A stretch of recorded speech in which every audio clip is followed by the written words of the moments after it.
Shabbat Shalom. One of my favorite Jewish teachings comes from Rabbi Simcha Bunim. He teaches us that we should each carry two phrases in our pockets.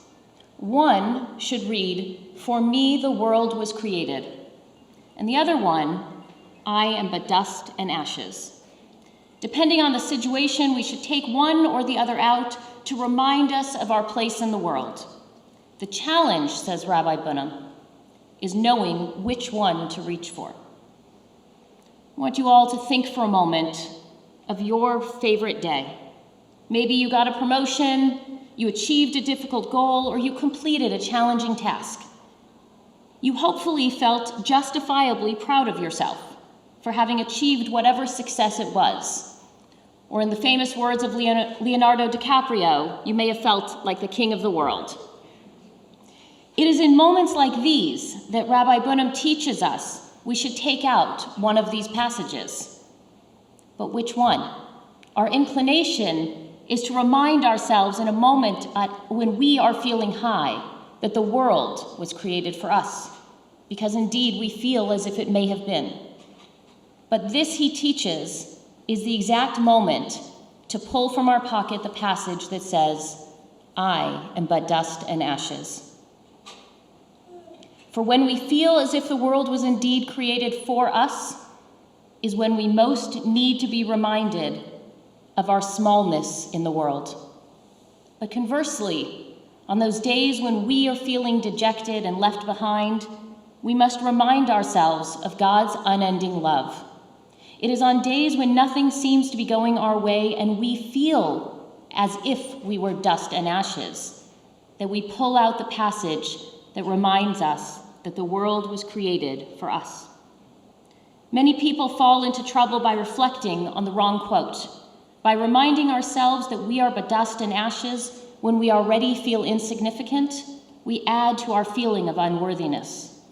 But by reflecting on the fact that the world was indeed created for us, can inflate our already inflated ego. But long before Rabbi Bunim taught us these passages, God and Moses instilled the same message. This week we read in Deuteronomy 30, "Surely this instruction which I enjoin upon you this day is not too baffling for you, nor is it beyond your reach. It is not in the heavens that you should say, 'Who among us can go up to the heavens and get it and to impart it to us?' Neither is it beyond the sea that you should say, 'Who among us can cross to the other side of the sea and get it for us to impart it to us?' No, the thing is very close to you, in your mouth and in your heart, to observe it." God is reminding us that the Torah that God gave us is accessible and made for each one of us. In times of doubt, we can turn to this passage and remember that we each have a place in God's plan. But lest we get too haughty and think that we ourselves are exempt from certain laws, Deuteronomy 29 reminds us that we are but no more but dust and ashes. In these verses, God says, when hearing the words of these sanctions, you may imagine special immunity, thinking, "I shall be safe, though I follow my own willful heart." Adonai will never forgive that party. Rather, my anger and passion will rage against you till every sanction recorded in this book comes down upon you, and I blot out your name from under heaven. In this passage, we are reminded of both of Rabbi Bunim's messages. God has given us a Torah that we can understand and reach, but at the same time, we are not to get so far ahead of ourselves as to think that we can do whatever we want. No matter how rich, powerful, or popular we are, we each answer to the same God. So how do we condition ourselves to reach for the right passage? How do we remind ourselves to stay grounded when we are flying high, but also learn to pick ourselves up when we feel low? One way Judaism teaches us to stay balanced is through the practice of Musar, putting Jewish values into practice. One of the most important midot that we learn is that of anava, humility.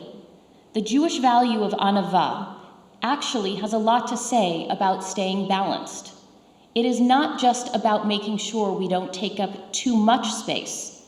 It's also about making sure we don't take up too little.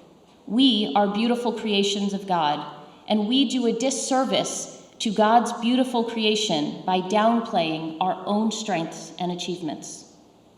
The world was created for my sake. How would we act differently if we truly believed this?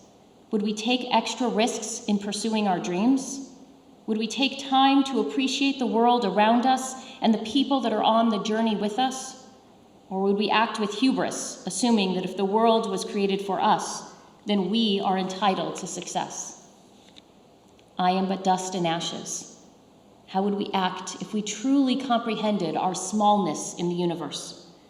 Would things become more meaningful, or would they lose their meaning? When faced with challenges, would our smallness help us to see the big picture, or would it cause us to retreat further into our own little world? By being conscious of the space we take up, and by taking time to consider if we are right-sized, we begin to develop the habits that help us to stay grounded when we want to fly high, but also to pick ourselves up when we have fallen. Right now, we are in a special time in the Jewish calendar. Throughout the month of Elul and into the first part of Tishrei, we are commanded to take stock of where we are right now. Where have we been this year, and where do we want to go in the coming year? Where have we taken up too much space, and where did we shrink when we should have allowed ourselves to shine? When did we put others down to raise ourselves up, but when did we allow others to steal our light? Judaism believes that life is about balance. There are times to remember we are but one person in a big world, but there are also times to claim our space and be proud and celebrate our accomplishments. As we move together into the new year, may we be more conscious of both of Rabbi Bunham's teachings. May we remember that the world was created for each one of us, and we are but a small part of a much larger whole. Shabbat Shalom.